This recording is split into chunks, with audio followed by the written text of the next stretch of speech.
When you watch pro players, it can feel like aiming is very easy, but then you go play a match and miss all your shots. Today I'll be teaching you everything you need to know to become a high level player with insane aim. The single biggest mistake everyone makes when performing poorly is thinking they are mechanically bad. If you put a Grandmaster Overwatch player in a Platinum Valorant match, chances are they will get dominated by the enemy. Is it because they can't aim? Absolutely not. Aiming is only one part of hitting your shots. You have to consider the weapon you have, your own movements, the target you want to shoot, the environment and circumstances of each moment. So I'll be breaking this video down into chapters to reflect all of these factors. My aim is unerring. Consistency is key. It's way more important to hit easy shots all the time than it is to hit hard shots every now and then, especially in a game with movement like this. To give a good example, let's look at AimLab for a moment. In these clips, I'm using a metronome to dictate the speed I have to click, so the higher the BPM, the harder the challenge is. As you can see, higher accuracy on a lower speed beats a lower accuracy with a higher speed, which means one of the best ways to do well all the time is to notice when to go faster or slower, depending on how good you are at any given time and how difficult each target is to hit. This concept also applies when practicing. Start slow and speed up over time while maintaining high accuracy. I have you in my sights. There are a bunch of different aim techniques you can apply depending on the situation to increase your odds of hitting your target, main ones being flicking or tracking, but there are others such as placing or dragging, which can sometimes be mixed together for better results. Let's start with the most flashy one, flicking, which consists of quickly snapping your crosshair onto your target the moment you want to click, basically negating the effect that enemy movement can have in making a shot hard to line up by being so fast that it becomes a simple test of whether or not you moved your mouse the right amount before firing. Because of this speed, it is oftentimes required in order to react to very fast moving targets in time, be it in order to survive or to hit someone that just gave you a very small window of opportunity for a good shot. The shorter the distance a flick has to travel, the more consistent it is.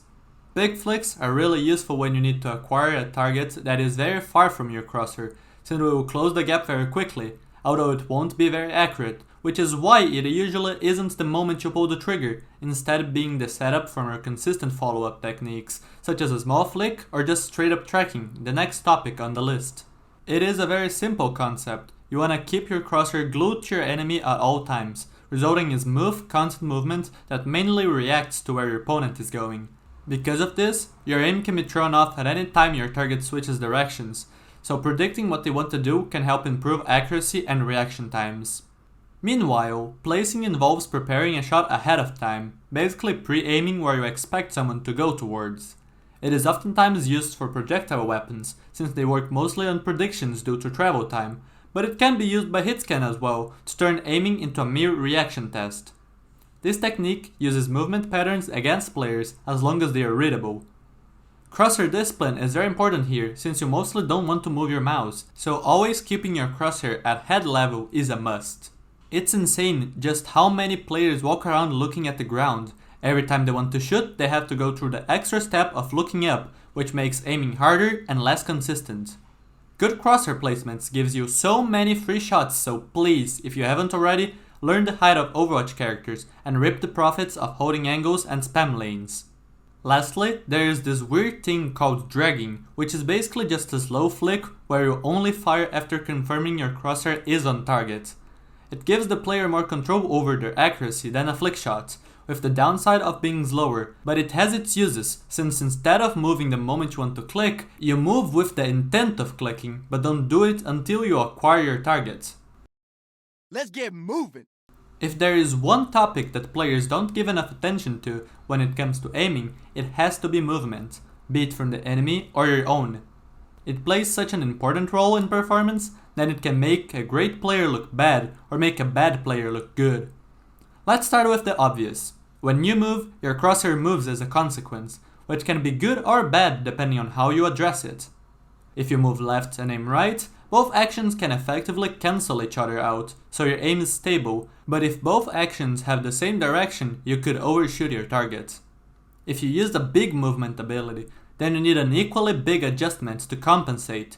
Usually a flick done alongside the skill not to lose precious time.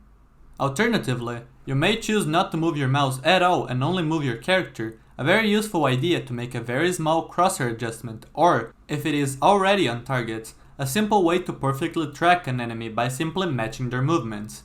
Different weapons are affected differently by movement, some having more margin for error than others.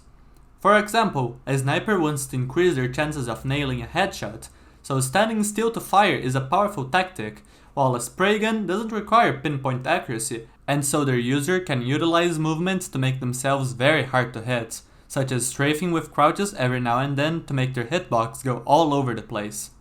The matchup also plays a big role in determining how to move. When up against a sniper, all a player has to do is dodge right before a shot comes out, so they can focus on their aim until it is time to crouch or change directions, so simple strafes are best. Don't fall into the trap of always crouch spamming while moving left and right. Not only will you not learn why each movement technique is good, it is also very weak against certain characters such as Hanzo, a sniper that can simply attempt placed shots in the middle of your pattern for a high chance of a connection. So to break it down, when thinking about how to move in each situation, the most important factors to consider are time to kill and weapon. If you aren't in danger, don't move. Make aiming as easy as possible. If you enter a duel, who has the lowest time to kill? If you have it, focus on hitting your shots while doing simple movement. If your opponent has it, focus on dodging to try to compensate for the disadvantage. Outside of that, each character is a bit different. Tracer has a spray, but the clip empties fast, so it's best to try and abuse her reload time. Cassidy has decent fire rate and damage per shot, so constant strafes with crouches are ideal. Hanzo has low fire rate projectiles, so long strafes that end right before he wants to shoot are great at baiting his shots, and the list goes on. Like sitting ducks. Alright, you know how to move and aim, but what makes some shots easier than others? The answer is very simple: vulnerabilities. For example, if an enemy is unaware of your presence, you have all the time in the world to line up a perfect kill. A very common opportunity is being stuck mid-movement ability. Seriously, stop jumping all the time, especially against snipers. Other notable mentions are feeling safe or simply letting your guard down, predictable pathing such as running for the closest cover point in a straight line, character size, and even distance. Oftentimes players are too close to be able to dodge. If a target doesn't have any vulnerabilities, chances are it isn't worth it to go for them, even more so when they are actively dodging.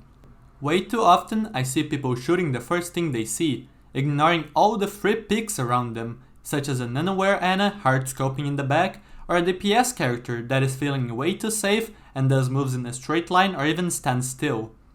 Flanks are really powerful because they highlight weaknesses like these, although failed flanks are very common because of rush shots missing and therefore giving away a character's forward positioning without getting any value from the play.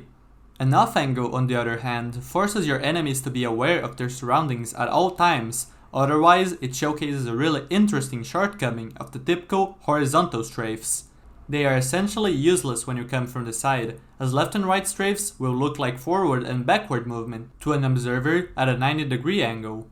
When you become aware of all of the easy shots that exists, aiming can look like an effortless task, but how do we make that a habit? It's very simple actually. Say your thought process out loud to create and reinforce good habits and break bad ones. After some time doing this, the process becomes ingrained in your brain and turns into a subconscious task.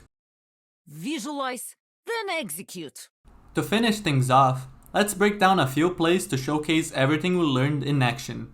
Here, I rush a shot on an unaware target while still having momentum from my grapple, missing a free kill. I scope again, this time not moving at all and being patient, and when my target jumps I have a small window to land a shot, but since my crosshair was placed as if she would be standing still, I do a flick to quickly reacquire her head before she lands. Having confirmed the elimination, I grapple to get high ground, pulling my aim down while in the air to try and stay as close to head level as possible in case I see an enemy. Since I do, I wait for my vertical velocity to reach 0, so all I have to do is nail a small flick during the time frame I don't have to compensate for any meter movements. Afterwards, I attempt to hit this player, fail miserably, and move on to other targets looking for vulnerabilities, which I immediately find, and after giving this widow a haircut, I reclaim my honor, only to lose it again by missing my 5th shot, victim to this smart movement. A little later, I get surrounded, so I focus on my movements and bait some shots until I finally get an opportunity to scope in and get a quick kill. Next we have a quick pop-off, but as you can see the MVP here is good crosshair placement, making my flicks very small whenever I want to click. Now we have some Genji gameplay, starting with a great drag shot example. Low on health, I deflect to buy time knowing I only have one chance to land the crucial hit. I walk closer to get into secondary fire distance and pay close attention to Tracer's movement without caring about my aim at first. After seeing a long strafe right, I drag my crosshair to match her decision, and when I'm on target I cancel my deflect, stop moving my mouse and walk right to keep my aim locked on while Genji swaps from deflecting to firing his secondary fire melee combo I buffered. Lastly, we have some place shots with Hanzo combined with either tracking or flicking depending on the Tracer's movement, sometimes waiting for her to strafe back into her crosshair, but otherwise just reading long strafes and placing the shots right ahead of her trajectory.